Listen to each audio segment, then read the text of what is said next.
Imagine your toxic ex who just can't move on. That's Russia with Ukraine. First the late-night texts, then the angry calls, the denial, and the jealousy. Ukraine broke up with Moscow in 1991, and Russia's been spiraling ever since. For centuries, Russia treated Ukrainian culture like a threat. They banned Ukrainian in schools, burned books, rewrote history, and when culture wasn't enough to crush, they starved millions in the Holodomor. Officially, Moscow said, "No famine here, just bad harvests, and peasants hiding grain."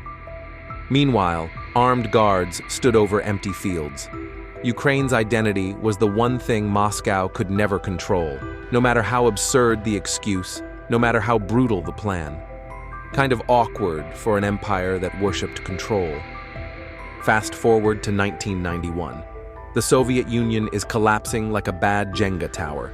Ukraine's parliament says, "We're independent." A nationwide referendum follows, and over 90% say yes, even in the east and Crimea. Moscow's nightmare just became reality. Independence wasn't given, it was chosen. And how did Russia take the breakup? About as well as an ex who keeps drunk texting at 3 a.m. First came the denial, angry meetings in the Kremlin yelling that Ukraine couldn't possibly survive on its own. Then came the propaganda, TV screens full of fairy tales about one people. Orange Revolution. Moscow sneered, too much democracy. Maidan 2014. Same story, but louder. Putin's relationship status with Ukraine. Let's just call it, it's complicated. And when excuses stopped working, came the invasions. Crimea in 2014 and the full-scale war in 2022. Every stage of grief, except acceptance. Independence in Ukraine isn't just a date on a calendar, it's survival. It's the soldier born in 2000 now defending what his parents voted for. It's women packing aid, kids painting flags, bells ringing in bombed-out cities, and tractors dragging tanks out of the mud.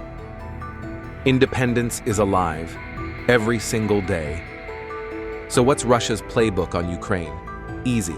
Deny, ban, starve, invade, and yet, Ukraine still stands.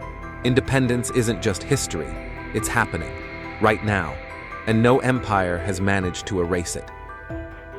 For more history lessons, empires never seem to learn, subscribe to MiniHistory with AI. And to Ukraine and its brave people, happy independence.